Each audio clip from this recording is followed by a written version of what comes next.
नमस्कार दोस्तों, स्वागत है आप सभी का फिर से हमारे चैनल भक्ति की दुनिया में। भगवान भोलेनाथ और माँ भगवती आप सभी पर अपनी कृपा दृष्टि बनाए रखे।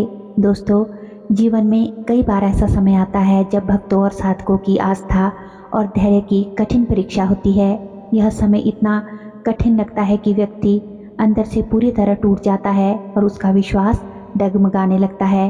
कुछ लोग अपने इष्ट से दूर हो जाते हैं और कुछ नास्तिक भी बन जाते हैं, क्योंकि वे समझ नहीं पाते कि उसके साथ ऐसा क्यों हो रहा है। आखिर शक्तियाँ अपने भक्तों की परीक्षा क्यों लेती है? जब कोई व्यक्ति पूजा पाठ या साधना शुरू करता है तो शक्तियाँ उसकी भक्ति की परीक्षा अवश्य लेती है। बहुत से लोग शिकायत करते हैं कि हम रोज पूजा पाठ करते हैं, मंदिर जाते हैं, दीप और धूप भी करते हैं, अपने इष्ट को भोग भी लगाते हैं और मंदिर में सेवा आदि कार्य भी करते हैं, फिर भी इतनी सारी परेशानियां हमें क्यों आती है? लेकिन सच्चाई तो दोस्तों ये है कि जब भक्तों की परीक्षा अपने चरम पर होती है तभी शक्तियाँ उन्हें परखती है कि क्या ये सच में उनकी भक्ति कर रहा है, सिर्फ सुख पाने के लिए ही, या फिर मेरी भक्ति कर रहा है। तो आज इस वीडियो में हम उन्हीं संकेतों के बारे में आपको बताएंगे जो ये दर्शाते हैं कि शक्तियों की परीक्षा अपने अंतिम पड़ाव पर है। यदि आप इस कठिन समय को पार कर लेते हैं, परीक्षा को पार कर लेते हैं, तो ईश्वर का आशीर्वाद और आत्मिक शांति आपको प्राप्त करना संभव हो पाता है। लेकिन उससे पहले दोस्तों, अगर आज आप हमारे चैनल पर पहली बार आए हैं तो आप सभी से मेरी रिक्वेस्ट है कि चैनल को सब्सक्राइब ज़रूर कर ले और बेल आइकन को प्रेस करके ऑल पर भी सेट कर लीजिएगा। वीडियो बहुत ही महत्वपूर्ण होने जा रही है, इसलिए वीडियो को बिना स्किप किए हुए अंत तक ज़रूर देखिएगा।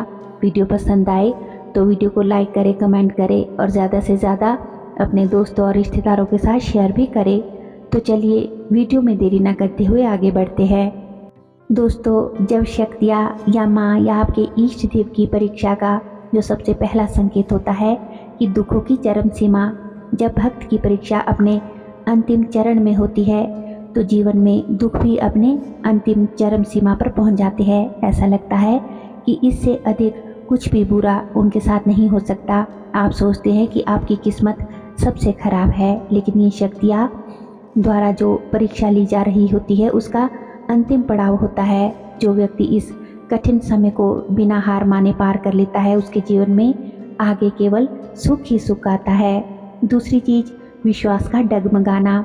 इस परीक्षा के दौरान व्यक्ति का भगवान पर से विश्वास हिल सकता है।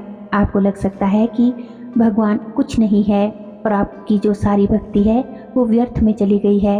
लेकिन यही वह समय होता है जब आपको हार मानने के बजाय अपनी आस्था को और मजबूत करना चाहिए।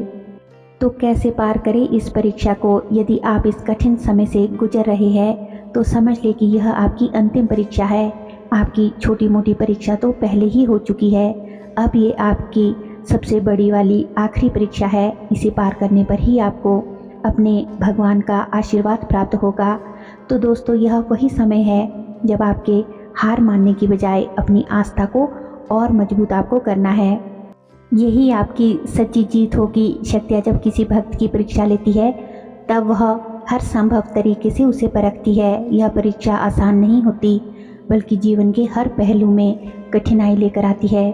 लेकिन जो साधक इन कठिन परिस्थितियों में भी अपनी आस्था बनाए रखते हैं वे ईश्वर की कृपा के सच्चे अधिकारी बनते हैं। तीसरी चीज़, सब कुछ खोने की स्थिति। शक्तियों की परीक्षा के दौरान ऐसा भी हो सकता है कि आपका सब कुछ छिन जाए। आप नौकरी खो सकते हैं, आप बिजनेस में आपको भारी नुकसान हो सकता है, स्वास्थ्य जो है वो बिगड़ सकता है, या परिवार में किसी को भी गंभीर बीमारी हो सकती है।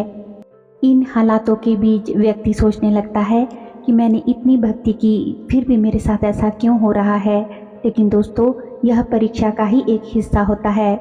चौथा संकेत, अपनों के बीच सम्मान खत्म होना। जब आप भक्ति, पूजा या ध्यान में अधिक समय देने लगते हैं तो सबसे पहले आपका अपमान जो है आपके अपने ही घर से शुरू होता है।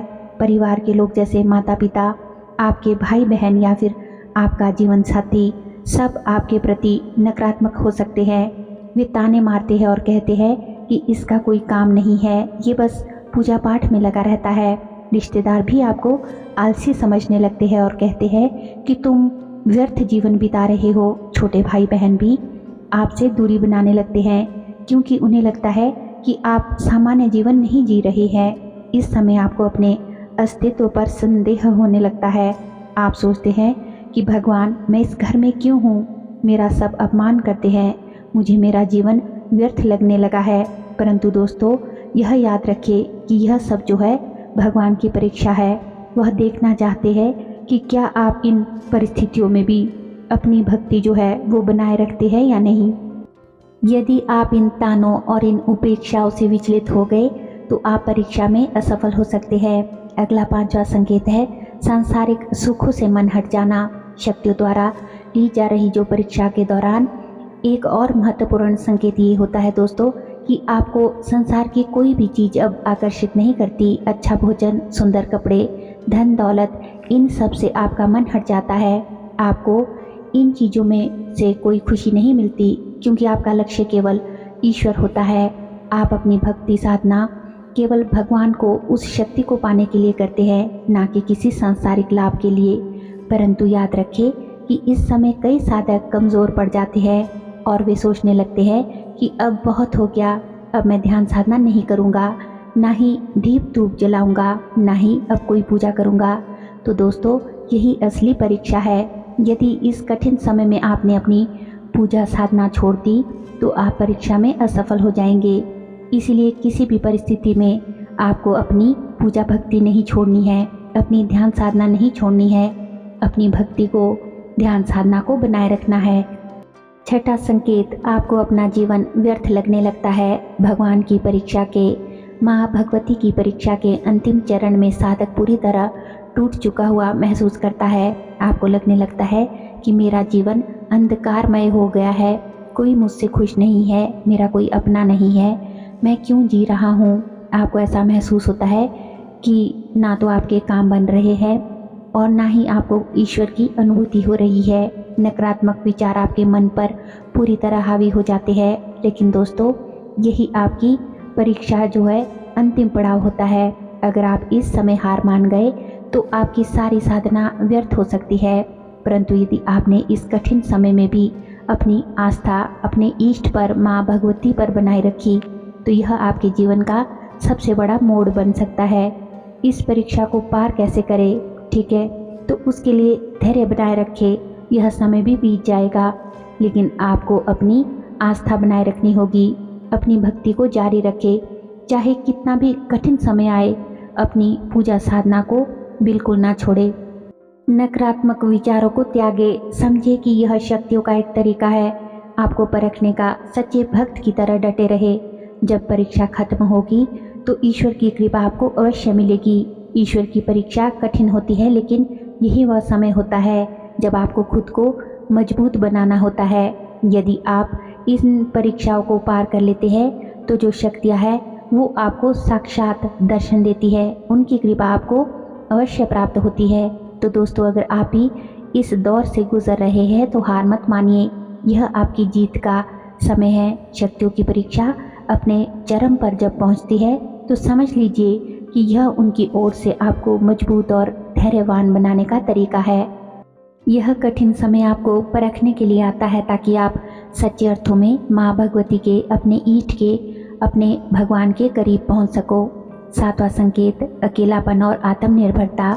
भगवान की परीक्षा के दौरान आप खुद को पूरी तरह से अकेला महसूस करते हैं। आपके रिश्तेदार और आपके करीबी लोग, आपके मित्र धीरे धीरे दूर होने लगते हैं। जिन पर आप बहुत ज़्यादा भरोसा करते थे वे भी आपका साथ छोड़ देते हैं। आपको लगता है कि अब आपके पास कुछ नहीं बचा, लेकिन असल में यह भगवान की एक सीख है। आपके भगवान, आपके इष्ट या माता रानी आपको ये समझाना चाहती है कि आपकी जो असली ताकत है वो आपके भीतर ही है। वे आपको आत्मनिर्भर बनाना चाहते हैं ताकि आप किसी पर निर्भर ना रहे और हर चुनौती का सामना आप खुद कर सके। यह समय कठिन होता है, लेकिन इसी से ही आप मजबूत बनते हैं। 8वां संकेत और परीक्षा का अंतिम पड़ाव जो होता है, यदि आपको लग रहा है कि आपके जीवन में दुख और कठिनाइयाँ, कष्ट जो है अत्यधिक बढ़ गए हैं, तो समझ लीजिए कि यह भगवान की परीक्षा का अंतिम चरण है। इस समय आपको ऐसा लगेगा जैसे सब कुछ मेरे जीवन में ख़त्म हो गया है, मेरे पास कुछ भी नहीं है। आपको लगता है कि अब मेरा जीवन बिल्कुल व्यर्थ है और मैं अपने जीवन को ख़त्म करने के बारे में भी आप कई बार सोचते हैं। लेकिन दोस्तों, यही वह समय होता है जब आपको हार नहीं माननी है। ये वो समय होता है जिस समय आप बिल्कुल नकारात्मक हो जाते हैं। आपके विचार जो है बिल्कुल नकारात्मक रूप से आपको घेरने लगते हैं। आप कुछ भी सही नहीं सोच पाते। लेकिन आप याद रखिए कि जब शक्तियाँ किसी को बहुत कुछ देने वाली होती है, महान देने वाली होती है, तो उससे पहले शक्तियाँ जो है उस व्यक्ति को कठिन परीक्षा से भी गुजारती है। उससे सब कुछ उसका हरण कर लेती है, छीन लेती है। जब वो आपको बहुत कुछ देने वाली होती है, इस परीक्षा को कैसे पार करें? तो याद रखिए कि यह कठिन समय हमेशा के लिए नहीं रहेगा। इसीलिए धैर्य बनाए रखे, बस दूसरों पर निर्भर रहना छोड़ दे, आत्मनिर्भर बने और खुद को मजबूत करे। अपने भगवती पर, अपने इष्ट पर, अपने भगवान पर विश्वास बनाए रखे।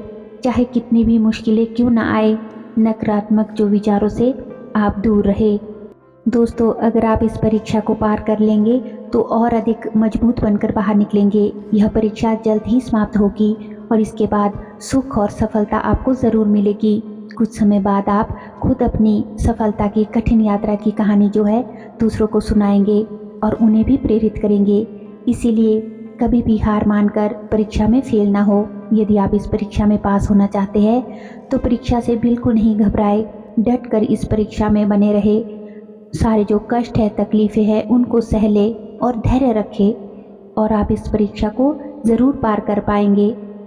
तो उम्मीद करती हूँ कि आज की वीडियो की जानकारी आपको अवश्य ही पसंद आई होगी और आपके लिए, आपके जीवन में उपयोगी भी रही होगी। अगर वीडियो पसंद आई हो तो वीडियो को लाइक करें, कमेंट करें और ज़्यादा से ज़्यादा अपने दोस्तों और रिश्तेदारों के साथ वीडियो को शेयर भी करें। हमारे चैनल पर दोस्तों और भी अच्छी अच्छी वीडियोज़ है जो हमने आप ही के लिए बनाई है, तो उन्हें भी जाकर आप ज़रूर देखें। लिंक जो है वो आप डिस्क्रिप्शन बॉक्स में चेक कर सकते हैं। और दोस्तों, अगर अभी तक भी आपने हमारे चैनल को सब्सक्राइब नहीं किया है तो आप सभी से मेरी रिक्वेस्ट है कि चैनल को सब्सक्राइब ज़रूर कर ले और बेल आइकन को प्रेस करके ऑल पर भी सेट कर लीजिएगा, ताकि जब भी हम अपने चैनल पर कोई भी नई वीडियो अपलोड करें तो उसकी नोटिफिकेशन सबसे पहले आपके पास पहुंचे और आप हमारे चैनल की सभी वीडियोस को देख सके। तो चलिए मिलते हैं एक और नई वीडियो में नई जानकारी के साथ। तब तक के लिए आप सभी अपना ख्याल रखिए, खुश रहिए और अपनी ध्यान साधना में आगे बढ़ते रहिए। धन्यवाद। जय श्री कृष्णा।